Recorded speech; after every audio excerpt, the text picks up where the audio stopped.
पार्वती वासुदेवाय।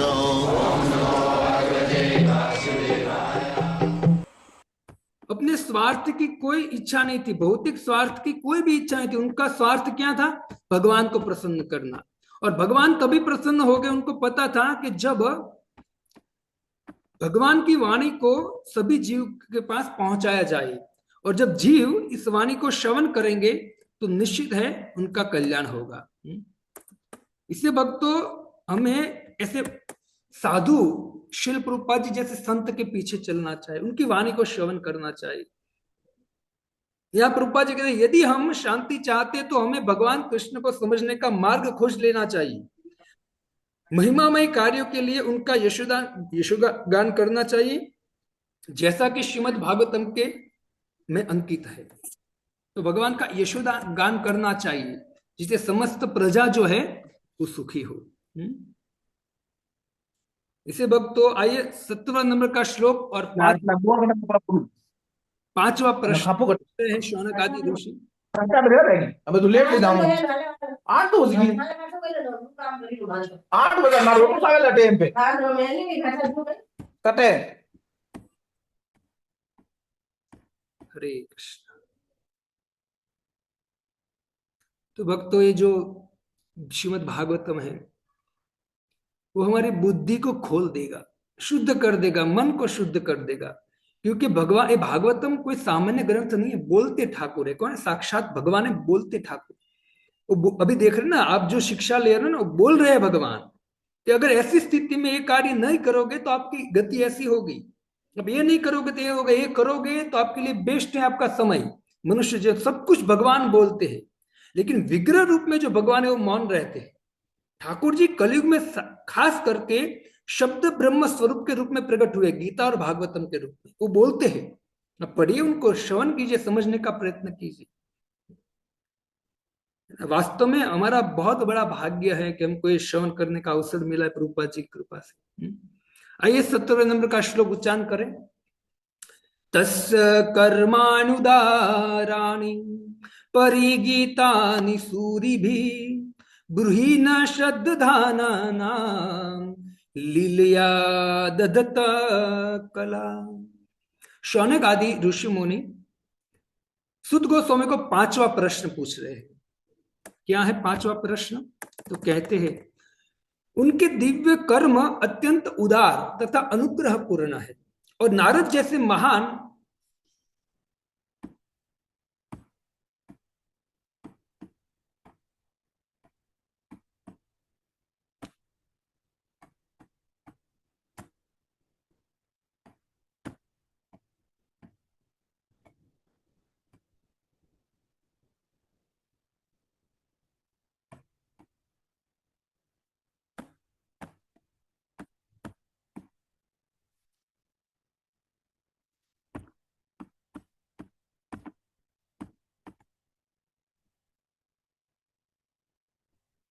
उनके दिव्य कर्म अत्यंत उदार तथा अनुग्रह पूर्ण है, और नारद जैसे महान विद्वान मुनि उनका गायन करते हैं। अतः कृपया हमें उनके अपने विविध अवतारों में संपन्न साहसिक लीलाओं के विषय में बताइए, क्योंकि हम सुनने के लिए इच्छुक है। ये 5वें प्रश्न में शौनक आदि ऋषि मुनि पूछ रहे हैं कि आप भगवान के कर्म और लीला को श्रवण कराइए। भगवान ने अवतार तो लिए, लेकिन अवतार लेने के बाद भगवान ने कौन कौन से कर्म किए वो आप हमको बताइए। देखो, भगवान क्या करने आते हैं? तो कहते हैं अनुग्रह पूर्ण है। भगवान के जो अत्यंत कार्य है वो कैसे? अनुग्रह, हम पर अनुग्रह करते हैं। अनुग्रह का अर्थ क्या है? कृपा करते हैं। जो भगवान जो भी कार्य करते, कोई भी कर्म करते, कोई भी कार्य करते, कोई भी लीला करते हैं, वो निश्चित है जीवों के लिए बहुत कल्याणमय है ना। इससे भगवान की लीलाओं को क्या कहा गया है? दिव्य कहा गया है। देखो, भगवान कभी भी निष्क्रिय नहीं होते। देखो, प्रभुपाद जी कहते कभी निष्क्रिय नहीं होते भगवान, कि नहीं मतलब गर्भोदक्षाए शिरोदक्षाए सो रहे भगवान, नहीं है ना। भगवान भले हमको लगता है कि सो रहे, लेकिन सो नहीं रहे हैं। भगवान को हर ब्रह्मांड की हर वस्तु की मूवमेंट की सब पता है। इससे तो भगवान कहते कि मैं सबके हृदय में परमात्मा के रूप में हूं, और जहां भी जीव जाता है मैं साक्षी रूप में वहां जाता हूं। जीव जो भी कार्य करता है, छोटे से छोटा कार्य करता है, वो सब कुछ मुझे पता होता है, उसकी गवाही मैं दूंगा। 13वां अध्याय में भगवत गीता में कहते भगवान। तो भगवान निष्क्रिय नहीं है, भगवान सक्रिय है ना। इसे कहते हैं कि भगवान के कर्म कैसे उदार है। भगवान उदार मतलब क्या है? कृपा, कृपा देते हैं। जैसे असुरों को भगवान ने मारा, वो भी कर्म किया, लेकिन असुरों को मारने के बाद भी वो असुरों की वो गति हो गई, है ना। तो भगवान के कर्म कैसे हैं, है ना। कहते हैं कि कर्म अनुग्रह पूर्ण है। दूसरा कि जीव जीव जो है उनका भी उद्धार करते हैं। किस रूप में? तो कहते भगवान गीता का ज्ञान देकर। अर्जुन के सामने भगवान कुछ बातचीत कर रहे, मतलब कुछ कर्म कर रहे, वो कर्म भगवान जो किया 45 मिनट, उनके द्वारा पूरे संसार के जीवों का कल्याण निहित है, निश्चित है। तो भगवान जो भी कर्म करते कैसे होते? उदार होते, जीव का कल्याण हेतु कार्य होते हैं। इससे भगवान ने गोवर्धन उठाया, मंदिर धारण, कुर्म अवतार लिया, कुर्म अवतार लिया, तो मंदिराचरण धारण किया भगवान ने। और मतलब भगवान के जो कर्म है वो भव्य है। भव्य कैसे हैं? जब भगवान ने मंदिर पर्वत को उठाया, देव और असुर दोनों मंदिर पर्वत को उठाकर वो मंथानी के रूप में समुद्र में डालने जा रहे थे, मंथन करने के लिए, लेकिन अचानक वो गिर गया। जैसे गिर गया तो वहां सुखदेव गोस्वामी के जो चूर्णिया मास राजन, जितने भी देवता है, दानव है, वो सब चूर्ण हो गए थे, मतलब हैंडीकैप हो गए, किसी के पैर कट गए, किसी के हाथ कट गए। लेकिन जैसे भगवान वहां आए तो भगवान ने वो पर्वत जो था, जो 1,00,000 योजन था, उनको भगवान ने अपने एक हाथ से उठाकर गरुड़ के ऊपर रख दिया। विचार कीजिए, इसे कहते भव्य। लीला कैसी होती है भगवान की? भव्य लीला। कर्म भगवान के एकदम भव्य होते हैं। भगवान ने इतने बड़े कालिया के नाक के ऊपर, भगवान शायद 5-6 साल के थे, डांस किया उसके ऊपर, है ना। अभी छोटा सा एक नाग निकलता है तो हम, है ना, कूदने लगते हैं। भगवान ने इतने बड़े कालिया नाग के ऊपर वो नाचते थे। इससे खाली भव्य भी नहीं है, भगवान के कर्म कहते कि दिव्य भी है, आनंद देने वाले हैं। देखो भक्तों, और भगवान की जो सृष्टि उसमें विविधता भी है। क्या विविधता है? देखो, आप अनेक मनुष्य को देखोगे तो हर मनुष्य का चेहरा सबसे अलग अलग होता है, किसी का मिलता नहीं है, सबका अलग अलग चेहरा। चेहरा खाली अलग अलग नहीं है, उनका स्वभाव भी अलग अलग है, उनके कर्म भी अलग, सब कुछ अलग अलग है। तो भगवान ने सृष्टि खाली बनाई ऐसा नहीं, उसमें विविधता भी भगवान ने डाली हुई है। वैसे देखो, 50 गाय होगी, उनको देखिए, 50 तोते हो गए, उनको देखिए। दूर से आपको लगता, हमको लगता है कि भाई 50 गाय है, और दूर से लगता है 50 तोते हैं। लेकिन जैसे नजदीक जाते तो पता चलते कि हर तोता, हर गाय, एक गाय से एक दूसरी गाय अलग है। विविधता। तो भगवान ने ये सब विविधता, मतलब ये विविधता जो भगवान ने दिया है, मतलब ये दिव्यता है। ये सब दूसरा कोई कर नहीं सकता है ना। सब सब जीव का, मानो कि एक माँ के गर्भ से 2 पुत्र उत्पन्न हुए, समझो एक ही साथ उत्पन्न हुए हैं, जुड़वा, लेकिन वो उत्पन्न जैसे हुए तो दोनों का स्वभाव अलग होगा। ये विविधता है। और दोनों भले जुड़वे हैं, लगता है एक जैसे, लेकिन थोड़े समय के बाद उसका भी आपको पता चल जाएगा कि दोनों है भाई, एक जैसे लग रहे हैं, लेकिन इसमें ये डिफरेंट, ये डिफरेंट पता चल जाएगा। हर चीज में भगवान ने क्या दिया है? विविधता दिया पूरे संसार में। इससे यहां कहते हैं कि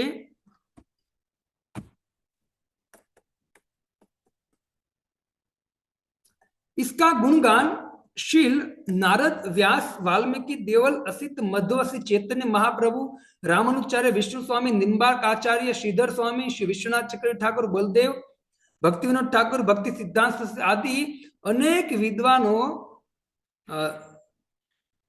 एवं स्वरूप सिद्ध आत्माओं द्वारा किया जाता है।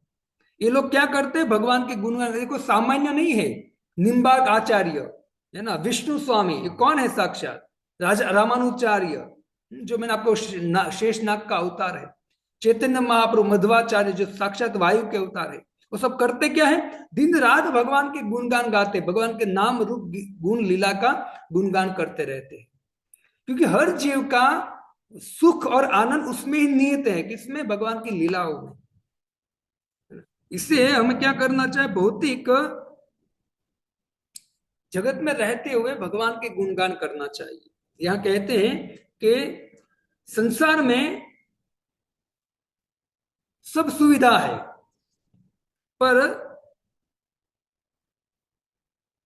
सुविधा है लेकिन दुख से पूर्ण भी है। जिस तरह से आपने अब लड्डू लेते हो, और लड्डू आप चाशनी में डालोगे, चाशनी में डाल के उसको निकालोगे तो बहुत मीठा लगेगा, है ना। चाशनी में डालते हो तो कैसे के चाशनी से परिपूर्ण हो गया, लड्डू जो है वो चाशनी से परिपूर्ण हो गया। लेकिन ये भौतिक जीवन रूपी लड्डू जो है, उनको किस चाशनी में डुबोया गया है? उसको दुख रूपी चाशनी में डुबो गया है। हर कोई भी जगह से चखोगे, दुख के अलावा कुछ मिलने वाला नहीं है इस भौतिक संसार में। इससे भक्तों मतलब संसार में सुख ढूंढने का प्रयत्न न करें, हम भगवान की भक्ति करें प्रॉपर, है ना। भगवान की भक्ति के द्वारा ही सब कुछ मिलेगा, भौतिक चीज में मिलेगी, आध्यात्मिक चीज में मिलेगी, सब कुछ मिलेगी। धैर्य रखकर हमको भगवान की शरण में रहने का प्रयत्न करना चाहिए। और ये जो सृष्टि है वो ज्ञान से परिपूर्ण है। सृष्टि क्या है? ज्ञान से परिपूर्ण है। कैसे? भौतिक सृष्टि भी ज्ञान से परिपूर्ण है। कैसे? जब व्यक्ति भौतिक संसार में रहता रहता उनको ज्ञान होता है कि मैं इतना मेहनत कर रहा हूं, इतना प्रयत्न कर रहा हूं, बीवी बच्चे को सबको सेटिस्फाई करने का प्रयत्न करूं, इतना पैसा कमा रहा हूं, सब कुछ कर रहा हूं, लेकिन फिर भी मुझे जो सुख मिलना चाहिए, आनंद मिलना चाहिए, वो क्यों नहीं मिल रहा है मुझे? मतलब वो जो टूटी हुई कड़ी है उनको नहीं मिलती है, इसके कारण सब कुछ होते हुए भी वो दुखी होता है। अब ये जो ज्ञान है उनको मिला, अनुभव का ज्ञान, वो अनुभव के ज्ञान द्वारा उनके अंदर वैराग्य आएगा। और जब व्यक्ति के पास संसार के अनुभव के द्वारा वैराग्य आता है, और वैराग्य के द्वारा भगवान के साथ कनेक्ट होता है, और जब भगवान के साथ कनेक्ट होता है तो निश्चित है कि वो अब दिव्य गति को प्राप्त हो जाएगा। तो ये जो संसार है उसमें भी भगवान ने सुंदर ज्ञान तो दिया ही है ना, और सुंदर ऐश्वर्य भी है। जैसे देखो, सूर्य चमकता है, चंद्र चमकता है ना, अनेक चीज भगवान ने दिया है, द्वारकापुरी बनाई भगवान ने, अनेक चीज ऐसी है जो भौतिक संसार में देखने लायक है प्रकृति के द्वारा, ऐश्वर्य है। लेकिन ये ऐश्वर्य सब कैसा है? तो कहते हैं कि नश्वर ऐश्वर्य है। लेकिन भगवान के धाम में जो ऐश्वर्य है वो सत्य, चित और आनंद से परिपूर्ण है। वहां कोई नश्वरता नहीं है, वहां दुख नहीं है, क्योंकि वैकुंठ, कुंठ मतलब दुख, जहां दुख नहीं है वहां उसको बोलते वैकुंठ। वहां परिपूर्णता है, पूर्ण सब कुछ है, लेकिन वहां ऐसा नश्वरता नहीं है, दुख नहीं है वहां। इससे भक्तों हमें दोनों जगत को समझने का प्रयत्न करना चाहिए। मतलब आध्यात्मिक जगत का विकृत प्रतिबिंब ये भौतिक जगत है, और भौतिक जगत का विकृत प्रतिबिंब आध्यात्मिक जगत है। यहाँ जो आपको काम, क्रोध, लोभ, मोह, मद मत्सर, झगड़ा, ईर्ष्या दिखता है, समझो कि इससे एकदम उल्टा आध्यात्मिक जगत है। ऐसा कुछ है ही नहीं वहां, सब कुछ परिपूर्ण आनंद में सब कुछ है, कोई ईर्ष्या एक दूसरे से नहीं करता है, कुछ नहीं। तो ये विपरीत जगत है, ये भौतिक जगत है ना। इससे ये जगत विपरीत होने के कारण इस जगत में वास्तव में एक ही कार्य करना चाहिए, भगवान की भक्ति, भगवान को स्मरण करो, है ना। हम गिरे हैं ऊपर से। एक बार एक व्यक्ति कुएं में गिर गया, कुएं में गिर गया तो उसको क्या करना चाहिए? वो जोर जोर से चिल्ला रहा है अंदर से, मुझे धक्का किसने मारा, मुझे धक्का किसने मारा, अंदर से। 100 फीट का कुआं है, अभी मरा नहीं है वो, किसने धक्का मारा, जोर जोर से चिल्ला। अरे भाई तू ये मत पूछ किसने धक्का मारा मुझे, पहले तू बोल के मुझे बचाओ बचाओ बचाओ। जब तुझे आवाज, तेरी आवाज सुनकर कोई व्यक्ति तुझे बचा लेगा, कुएं से बाहर निकाल देगा, कुएं से बाहर निकालने के बाद तू पूछ ले कि भाई मुझे धक्का किसने मारा था। तू कुएं में पड़ा पड़ा चिल्लाएगा मुझे धक्का किसने मारा किसने मारा, तो मर जाएंगे ऐसे ही तू। वैसे भौतिक संसार में अभी दुखाली जगत में हम गिरे हुए हैं, तो यहां से चिल्लाना नहीं चाहिए मुझे किसने फंसाया किसने फंसाया, नहीं। पहले क्या चिल्लाओ कि मुझे बचाओ बचाओ। कौन बचाएगा? भगवान। भगवान का नाम का उच्चारण करो, हरे कृष्ण कृष्ण कृष्ण हरे हरे, हरे राम राम राम हरे हरे। जब ये नाम उच्चारण से भगवान जब आपसे प्रसन्न हो जाएंगे और भगवान अपने धाम में ले लेंगे आपको, तो वहां जाकर प्रश्न करना कि मुझे धक्का क्यों मारा था आपने, तो भगवान आपको जवाब देंगे। पहले अपना उद्धार तो करो, अंदर गड्ढे में पड़े पड़े क्यों चिल्ला रहे हो, है ना। इससे भौतिक संसार में भक्तों बहुत सुंदर सुविधा भगवान ने दी है, जिससे हम वापस भगवान के धाम में, हमारे स्वयं हमारे घर में जा सकते हैं। भक्तों वास्तव में ये संसार हमारा घर नहीं है ना, कि भाई मेरा राजसमंद में घर है, उदयपुर में घर है, यहाँ बंगला है, ये हमारा घर नहीं है। वास्तविक घर हमारा भगवान के धाम है, वो घर है। बाकी ये घर तो हम अनेक बदल चुके हैं। अभी मनुष्य जीवन मिला है तो अभी इंडिया में जन्मे हैं हम, राजसमंद में है। हो सकता है कि दूसरे जन्म में पाकिस्तान में जन्मे, है ना, कहीं मतलब कोई दूसरे देश में जन्मे, कोई मुसलमान बन जाए, कोई क्रिश्चियन बन जाए, है ना। तो परमानेंट नहीं है सब कुछ। इससे ये घर तो बदलते रहते हैं। ये शरीर भी एक घर है। ये छोड़ा तो कुत्ते का शरीर मिलेगा, गधे का शरीर मिलेगा, तब ये मिलेगा, वो मिलेगा, अनेक शरीर मिलेगा। तो शरीर भी बदलते हैं, भी घर है। तो बदलते करोड़ों जन्म से भटक रहे हैं। अब हमको कहाँ जाना है? भगवान के धाम में। इससे तुलसीदास जी बहुत सुंदर बात कहते हैं कि मन से साधना पकड़ना है। क्या पकड़ना है? साध्य को पकड़ने के लिए मन से साधना पकड़ना, हरि नाम माला पकड़ना है, हरि कथा पकड़नी है, भगवान के भक्तों का संग को पकड़ना है। लेकिन दुर्भाग्यवश व्यक्ति क्या पकड़ता है? संसार की बातें पकड़ता है, संसार के संबंध पकड़ता है, संसार का मोह पकड़ता है, आसक्ति पकड़ता है। नहीं, एक गठरी को मत पकड़िए, एक गठरी आपको पकड़ के नरक में ले जाएगी। इसे तुलसीदास जी कहते हैं, सबकी ममता ताज बटोरी। जितने लोगों पर आपकी ममता है, चाहे घर वाले हो या बाहर वाले, कोई भी व्यक्ति हो, वो सब ममता को एक गठरी में बांधो और गठरी को मारो गांठ, और कहते बांध मम प्रिय डोरी, और वो गांठ बांधकर भगवान के चरणों में लगा दो। प्रभु ये रखो आप, है ना। ये सब आसक्ति आपको अर्पण, मुझे कुछ नहीं चाहिए, मैं भी आपका, ये भी आपका। मतलब भगवान को चरण में हम अपनी डोरी भगवान के चरण में बांध दें, क्योंकि इसमें उद्धार होगा। बाकी संसार जो है, संसरकती थी संसार, और धीरे धीरे सरकता है भक्तों, धीरे धीरे धीरे धीरे, और अंत में मृत्यु आएगी। और मृत्यु के बाद जितने भी यहाँ हमने जो संबंध बनाए हैं, वो कर्म के अनुसार वापस नीच योनि में जाना पड़ेगा, है ना। इसी संसार में रहो, लेकिन रहते रहते क्या करो? भगवान को पुकारते रहो, भक्ति करते रहो, है ना। संसार नश्वर है, भक्ति करते रहेंगे तो अंत में भगवान हम पर विशेष कृपा करेंगे। इससे मैं कभी निषेध नहीं कर रहा हूं आपको, इस संसार को छोड़ दो, छोड़ने की बात ही नहीं कर रहा हूं मैं। आप रहो संसार में, पत्नी बच्चे सबके बीच में रहो, आप समाज के बीच में रहो, लेकिन आप उन लोगों पर आसक्त मत रहो। आसक्त एक व्यक्ति पर रहो, भगवान, वरना बहुत बड़ा रिस्क ले रहे हो अगले जन्म का, है ना। जो अभी दुख मिला इस शरीर से, है ना, कितना कष्ट देता है शरीर। विचार कीजिए, ये बेस्ट शरीर है, फिर भी इतना कष्ट देता है। यदि हम भजन नहीं करेंगे तो अगले जन्म में जाएंगे कोई पशु के शरीर में, तो विचार करो वहां तो कितना कष्ट मिलता है। रिस्क, ये डरा नहीं रहा हो, शास्त्र की बात है, भगवान खुद कहते हैं। इससे बुद्धिमान व्यक्ति क्या करते हैं? नारद मुनि, वेदव्यास जी मुनि आदि मुनियों का मार्गदर्शन लेकर और उस अनुसार जीवन व्यतीत करता है। वेदव्यास जी ने क्या दिया है? श्रीमद् भागवतम दिया है। वेदव्यास जी ने महाभारत का सार श्रीमद् भगवत गीता दिया है। उनको ग्रहण करना चाहिए और उस अनुसार जीवन जीना चाहिए। और अंत में प्रभुपाद जी कहते हैं कि बद्ध जीव मिथ्या इंद्र तृप्ति में लिप्त रहता है और आध्यात्मिक जगत वैकुंठ को नकारता है। जो वास्तविक घर है उसको नकार देता है व्यक्ति, और जो नश्वर है, दुखदायी संसार है, बस उनको इकट्ठा करने में उनके पीछे पड़ा रहता है।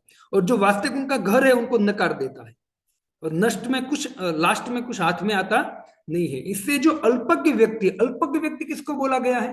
तो प्रभुपाद जी कहते हैं जो कर्मी है, दूसरा सकाम कर्मी है, जो ज्ञानी है, तीसरा शुष्क मनोधर्मी होते हैं। ये चार व्यक्ति को क्या बोला? अल्पज्ञ बोला। मतलब ज्ञानी मतलब कौन ज्ञानी? भगवान की भक्ति में जो अनुकूल है वो ज्ञान की बात नहीं कर रहे, दूसरे ज्ञान की बात कर रहे। तो ये जो खाली ज्ञानी है, शुष्क ज्ञानी जिसको बोलते हैं, जिसमें भगवान की भक्ति का रस नहीं होता है, वो बस अपने ज्ञान के द्वारा अहंकार में घूमता रहता है कि हाँ मुझे भी पता है, आत्मा परमात्मा फलाना ढिम का सब पता है। लेकिन आपको यदि आत्मा और परमात्मा के विषय में ज्ञान है तो बहुत अच्छी बात है, लेकिन वो ज्ञान को विज्ञान में परिवर्तन करना चाहिए। लोग व्यक्ति कहता है नहीं मैं शरीर नहीं हूं मैं आत्मा हूं, मैं शरीर नहीं हूं मैं आत्मा हूं, मैं शरीर नहीं हूं मैं आत्मा हूं, तो ऐसा रटने से क्या मुक्त हो जाएगा? क्या उनकी मन बुद्धि शुद्ध हो जाएगी? नहीं, प्रोसेस करनी पड़ेगी। मैं शरीर नहीं हूं मैं आत्मा हूं, अच्छा मैं आत्मा हूं तो मैं भगवान परमात्मा का अंश हूं, तो मुझे परमात्मा की सेवा करनी चाहिए। जब व्यक्ति परमात्मा की सेवा करेगा तो निश्चित मन बुद्धि चित्त सब कुछ शुद्ध होगा और वो शरीर छोड़कर अपने आत्मा स्वरूप में आ जाएगा और भगवान के धाम में चला जाएगा। खाली रटने से ये ज्ञान खाली नहीं चाहिए हमको, ज्ञान और साथ में विज्ञान कि हम शरीर नहीं हम आत्मा है। तो आत्मा का परम धर्म क्या है? तो कहते कि भगवान की सेवा करना, तभी पूर्णता आएगी, निश्चित है। इसी वक्त तो ये प्रभुपाद जी कहते कि कर्मी सकाम कर्मी अल्प ज्ञानी क्यों है? क्योंकि सकाम कर्मी क्या करता है कि मैं चलो भगवान का कुछ कार्य करूंगा और भगवान से मांगूंगा, तो कुछ कार्य तो करता है धर्म का, लेकिन पीछे उसकी इच्छा क्या होती है कि मुझे भौतिक वस्तुएं चाहिए, इसको बोलते सकाम कर्मी। तो प्रभुपाद जी यहाँ अल्पज्ञ कहते, क्या बोलते हैं? अल्पज्ञ है, अल्पज्ञ बुद्धि वाला लोग है, क्योंकि इतनी भगवान भगवान की कृपा है कि भक्ति द्वारा कुछ भी प्राप्त कर सकता है ना। ध्रुव महाराज ने भक्ति किया, मुझे ब्रह्मा से भी ऊंचा राज्य चाहिए, भगवान ने दे दिया, तुरंत दे दिया उनको। भगवान ने विचार, अगर तूने भगवान ने विचार किया तूने ब्रह्मलोक मांगा होता ना तो अभी अभी ब्रह्मा को मैं चेयर मतलब उनके राजगादी से नीचे उतार देता। क्यों? क्योंकि भगवान सब देने में समर्थ है, लेकिन हम भगवान से क्या मांगते हैं? ये भौतिक जगत की छोटी छोटी वस्तु मांगते हैं। प्रभु जी मुझे गाड़ी चाहिए, पैसा चाहिए, बिजनेस नहीं चल रहा है, फलाना ढींग का, ये मांगते रहते हैं। ये क्यों मांगना? ये अल्प की बुद्धि का निशानी है। ये मांगना कुछ नहीं चाहिए, भगवान को सब पता है।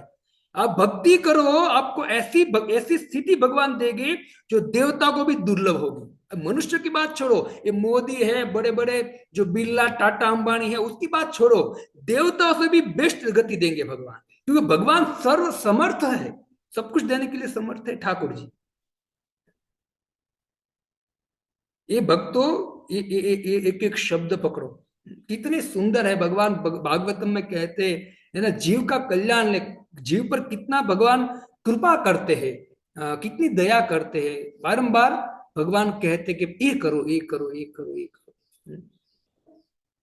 खुजली जैसा एक संसार का सुख है ना, मुझे खुजली जैसा, जब खुजली आती है ना तो खुजलाते हैं ना, तो खुजली समाप्त नहीं होती, वो बारंबार खुजली होती है और वहां घाव हो जाता है।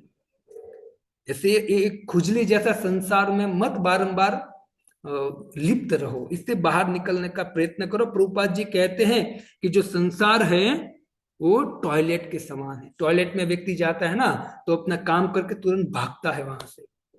वहां वो बैठने का या आराम करने का नहीं सोचता है कि चलो 2 घंटे यहाँ आराम कर लो, नहीं, वो अपना काम करके निकल जाता है। वैसे संसार टॉयलेट के समान है, या दुख के अलावा कुछ नहीं है। कोई भी कार्य कर लो सभी जगह आपको चिंता मिलेगी, चाहे करोड़पति बन जाओ, अब्जोपति बन जाओ, या भिखारी हो या मीडियम व्यक्ति हो, कोई भी हो, सब चिंता से ग्रस्त है।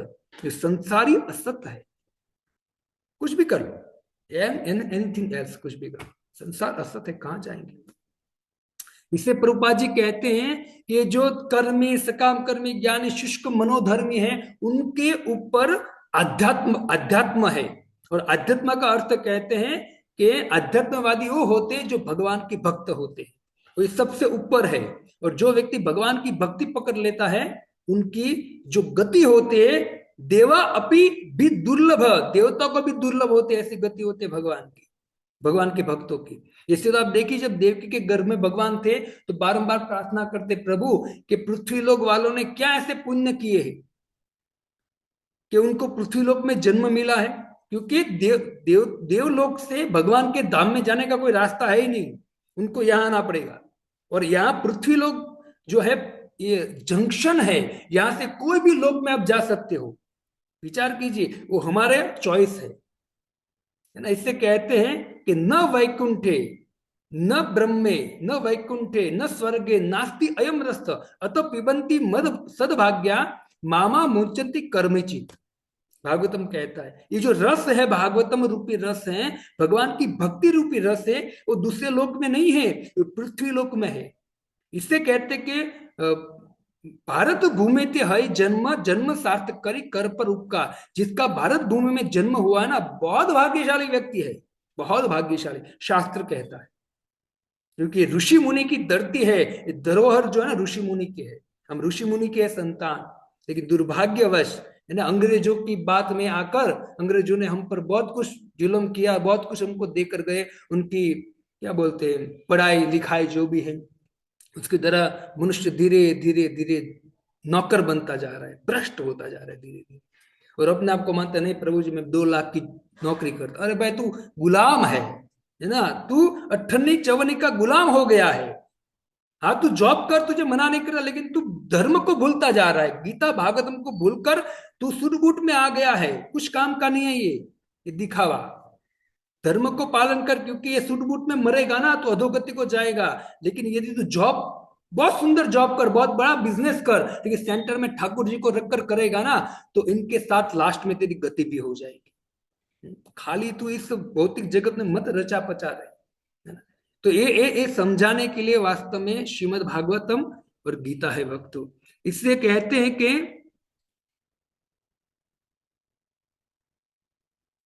ये जो भगवान के अनेक अवतार हैं, वो अवतारों की लीला को श्रवण करना चाहिए। भगवान ने क्या क्या कर्म किया उसको श्रवण करना चाहिए, है ना। इससे भगवान के 6 प्रकार के अवतार है, पुरुषावतार, गुणावतार, लीला अवतार, युगा अवतार, शक्तावेश अवतार और मनमंत्र अवतार। ये 6 प्रकार के अवतार है, उसकी हम चर्चा कभी विशेष करेंगे। तो ये सब जो अवतार है, उस अवतार में भगवान जो जो कर्म करते हैं वो हमको श्रवण कराइए, ऐसा शौनक आदि ऋषि मुनि प्रश्न कर रहे हैं, है ना। तो भक्तों हमें भी बस इसमें रचे पचे रहना है। संसार चलता रहेगा, आप स्टॉप रहोगे ना संसार चलता रहेगा, आपकी उम्र जाती रहेगी, सब कुछ चलता रहेगा। लेकिन ऐसे ही मत चलाइए, साथ में भगवान का नाम, भगवान की कथा, भक्तों के संग में रह के, सत्संग में रहकर धीरे धीरे आगे बढ़िए। ऐसी मत जीवन व्यतीत कीजिए गधे कुत्ते की तरह, भगवान को साथ में रखिए और आगे बढ़िए, जीवन कल्याण हो जाएगा। करोड़ों करोड़ों जन्म से जो आवागमन हो रहा है ना, उससे मुक्त हो जाओगे, है ना। बहुत बड़ी बात है भक्तों, है ना। जब व्यक्ति मन को शुद्ध करने की प्रोसेस नहीं करता है ना, तब तक उनको पता नहीं चलता है कि मन मुझे कितना दुख दे रहा है। लेकिन जब वो मन को शुद्ध करने की प्रोसेस में आ जाता है ना, तब उसको पता चलता है कि अरे बाप रे, ये मन मुझे कितना दुख दे रहा है। प्रोसेस में आइए, आपको पता चल जाएगा कि शरीर ये करोड़ों जन्म से जो भटक रहा है, वो कितना दुख मिल रहा है मुझे। प्रोसेस में आइए पहले, तभी पता चलेगा, वरना पता नहीं चलेगा। ठीक है, वरना तो आप जो हरि भजन करने वाला साधु होगा ना, उनको भी आप गालियां दोगे, उन पे भी दोष देखोगे। क्यों? क्योंकि आपको शुद्धि की प्रोसेस पता नहीं है। इससे आप जो शुद्धि की प्रोसेस में हैं, उनको भी क्या देखोगे, यही दृष्टि से आप देखोगे। भक्तों सावधान रहो, बहुत सुंदर है गीता भागवतम। सनातन धर्म का पालन करना चाहते हो तो आइए छत्र छाया के नीचे आ जाइए, मनुष्य जीवन का कल्याण कर दीजिए। बाकी जितना भी आपने कमाया है, मरने के बाद यही धरा के धरा रह जाएगा। और ये अगर हमारे बच्चे अगर गलत जगह पर यूज करेंगे तो हमको भोगना पड़ेगा।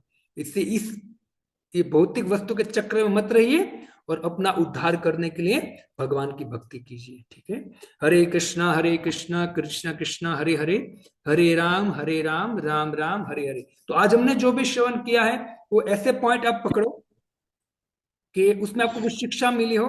तो कल मैं आपको पूछूंगा, आप ये शिक्षा क्या आपको उससे सीखना मिला, मतलब ये जो लेक्चर है गीता का भागवतम का श्लोक, उससे आपको क्या सीख मिली, वो आपको कल मुझे बताना है। ठीक है, तो आप सब कल हम अब मिलेंगे वापस 7:30 बजे। कल संडे है और कल हमारा शाम को प्रोग्राम होगा, तो निवेदन है सभी आप आइए। ठीक है, हरे कृष्णा, शिल प्रभुपाद की जय, निताय गौर प्रेमानंदे, हरि हरि।